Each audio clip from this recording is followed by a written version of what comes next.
You know what? It might not be right. It might not be fair. And a lot of you may not agree. But you know what I'm noticing? We talked about the god Marasa. And, well, it might have not been all that great. But anyway, I'm not familiar with Marasa. But anyway, I know we all know about Dambala. Okay, so what I want to do is I want to do this session on Dambala. And a lot of the gods and goddesses that don't look familiar to me, I'm not going to do it, so we can go ahead and go to something else. Because at first I said I was going to do them all. But let's talk about Dambala and Wido. Now, somebody was telling me, one of my subscribers were giving me a pointer on how to pronounce that, because I hear it all the time, but I just can't pronounce it. I'm not that good with pronouncing words, especially words that are not English to me. Wido. But anyway, I remember when y'all remember when Chucky was trying to switch bodies and stuff? When he did that, so I'm familiar with hearing it from Chucky. Okay, so, and that's who I'm kind of looking like today right now, Chucky. Anyway, let's talk about Dambala. Dambala, the supreme snake spirit. Okay? Many of you may have been visited by the snake spirit. Together with his wife, Wido, the mistress of the skies, form the cosmic nexus between the sky and the sea. How interesting. These are ancient primordial deities holding a vestigial role within the voodoo pantheon dating back to the creation itself. Often they are depicted with an egg symbolizing their role in the dawn of life. They are associated with wisdom and fertility and dwell within springs, pools, thunder, and lightning. The origins of Dambala and Wido can be traced directly back to the religious animist practice in Dohimi, West Africa. Da was a snake god and divine force controlling life, and one of his avatars was Wido. Okay, they pronounced it totally different. And the reason why I'm saying that, I was saying Iowa because in the book they had an I, a W, and an A, but later we found out that that was an L. I'm used to it being pronounced Loa, L-O-A. I mean, well, the reading L-O-A, but it looked exactly like an I, a W, and an A. And if you look at a lot of these letters inside of this book, they are written in cursive, real fancy like and stuff, and it kind of throws you off a little bit the way they write it. And anyway, I wanted to clear that up. It's not Iowa, but Loa, okay? I'm not used to it being spelled L-W-A, but L-O-A. Anyway, Da was a snake god and divine force controlling life, and one of the avatars was Wido. And they pronounced it, they instead of saying W-E-D-O, they're now saying H-W-E-D-O. So I guess there are different spellings for it. Okay, St. Patrick was elected as the Catholic counterpart for Dambala, as the saint is always depicted with snakes at his feet. The colors of Dambala are white for Dambala, white and blue for Wido.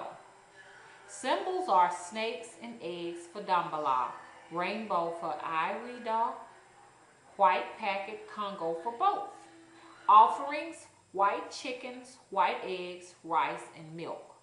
Favorite tree, cotton.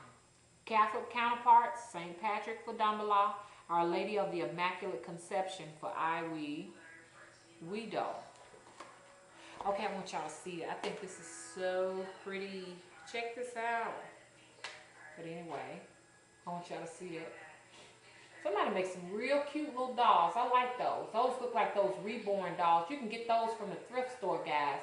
You can get you a bottle, some cloth, some sequins, and some doll heads from the thrift store and go to work. I think those are so beautiful. I have another subscriber that do some beautiful bottles and stuff like that. And he has a very beautiful altar.